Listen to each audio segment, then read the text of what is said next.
ابتدا ہے رب جلیل کے بابرکت نام سے جو دلوں کے بھید خوب جانتا ہے۔ دیکھتی آنکھوں سنتے کانوں صابری میاں کا سلام پہنچے۔ ناظرین، آج ہم ایک ایسا عمل بتائیں گے کہ جس کے کرنے سے میاں بیوی کی آپس کی محبت میں اضافہ ہوگا۔ ایک شوہر کی اپنی بیوی کے ساتھ اور ایک بیوی کی اپنے شوہر کے ساتھ نہ بنتی ہو تو دونوں میں سے کوئی ایک یہ عمل کر لے تو انشاءاللہ رب کے حکم سے میاں بیوی میں نہ ختم ہونے والی محبت پیدا ہو جائے گی۔ وہ عمل ایسا عمل ہے کہ اگر بیوی گھر کی ناچاکی کا باعث بنتی ہے، شوہر کا خیال نہیں رکھتی، ہر وقت لڑتی ہے، تو یہ عمل کر کے پانی، جوس، شربت یا دودھ پر بیوی کو پلا دے تو اس کی پانی پینے کی دیر ہوگی، اس کی بیوی اسی وقت اس کی مرید بن جائے گی۔ اور اگر شوہر بیوی کا خیال نہیں رکھتا تو انشاءاللہ دونوں میں نہ ختم ہونے والی محبت شروع ہو جائے گی۔ میاں بیوی کا تعلق کوئی کچا دھاگا تو نہیں ہے، یہ بہت بڑا رشتہ ہے۔ اللہ تعالیٰ فرماتے ہیں اور انہوں نے تم سے پکا عہد لیا ہے۔ قرآن مجید نے بیوی کو ساتھی کہا ہے، یہ زندگی بھر کا ساتھ ہے۔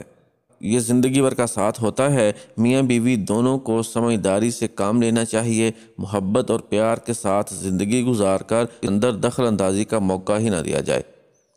آج ہم بیوی کی سائیڈ کا تذکرہ کریں گے۔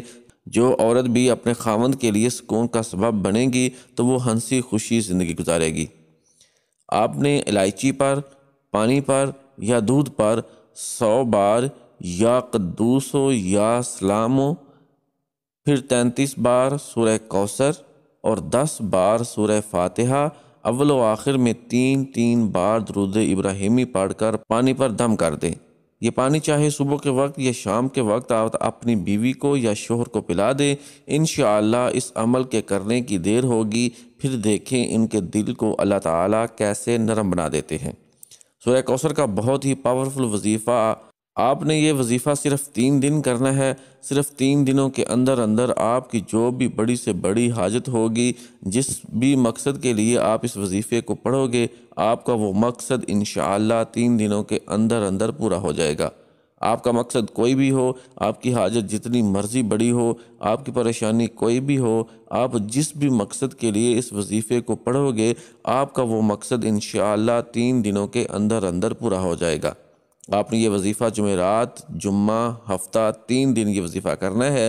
انشاءاللہ یہ وظیفہ کرنے سے آپ کی ہر جائز حاجت، آپ کی بڑی سے بڑی پریشانی ختم ہو جائے گی۔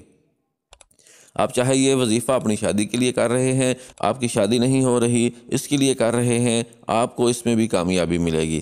آپ بے روزگار ہیں، آپ کو کوئی کام نہیں مل رہا، آپ اس کے لیے بھی یہ وظیفہ کر سکتے ہیں۔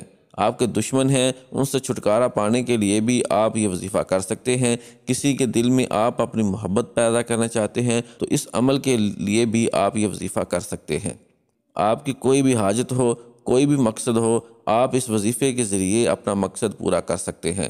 آپ نے صرف 3 دن اس وظیفے کو کرنا ہے اور انشاءاللہ اللہ 3 دن کے اندر اندر آپ کا ہر مقصد پورا کر دے گا۔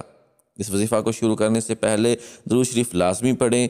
آپ نے وظیفہ کس طرح کرنا ہے؟ آپ نے سورہ کوثر پڑھنی ہے۔ سورہ کوثر قرآن پاک کی سب سے چھوٹی سورت ہے۔ یہ سورت قرآن پاک کے 30ویں پارے میں ہے۔ آپ نے جمعرات کو یہ وظیفہ کرنا ہے اور ہفتے کو یہ وظیفہ ختم کرنا ہے۔ 3 دن آپ نے یہ وظیفہ کرنا ہے۔ جمعرات کے دن آپ نے نماز فجر کے بعد اول و آخر درود شریف پڑھ لیں۔ اس کے بعد آپ 129 دفعہ سورہ کوثر کو پڑھ لیں۔ صبح نماز فجر پڑھ کر اس وظیفے کو کریں، پھر نماز عصر پڑھ کر اس وظیفے کو کریں۔ پہلے اول و آخر درود شریف پڑھ لیں، پھر درمیان میں 129 دفعہ سورہ کوثر پڑھ لیں، اور اسی طرح ہی آپ نے نماز عشاء کے بعد اسی طرح روٹین سے آپ نے یہ وظیفہ کرنا ہے۔ اسی طرح تینوں دن آپ نے یہ وظیفہ کرنا ہے۔ آپ کی کوئی بھی حاجت ہوئی، کوئی بھی مقصد ہے، اس کو ذہن میں رکھ کر آپ نے یہ وظیفہ کرنا ہے۔ وظیفہ کرتے وقت پورا دھیان آپ کا وظیفے پر ہونا چاہیے۔ دل میں کوئی بھی شک نہیں لے کے آنا، پورا دھیان وظیفے پر رکھ کے آپ نے یہ وظیفہ کرنا ہے۔ انشاءاللہ اس وظیفے کو کرنے کے بعد آپ کی اللہ سے مانگی ہر دعا قبول ہوگی۔ اس وظیفے کو پڑھنے کی ہر بھائی بہن کو اجازت ہے، اس کو پڑھنے کی کسی سے بھی اجازت لینے کی ضرورت نہیں، اور صدقہ جاریہ سمجھ کر اس وظیفے کو لازمی شیئر کریں۔ اس کے علاوہ سورہ کوثر کو آپ نوٹ پر دم کر کے جیب میں ڈالیں، انشاءاللہ اس سے آپ کو غیب سے رزق عطا ہوگا۔ اللہ تعالی ہم سب کا حامی و ناصر ہو، آمین یا رب العالمین۔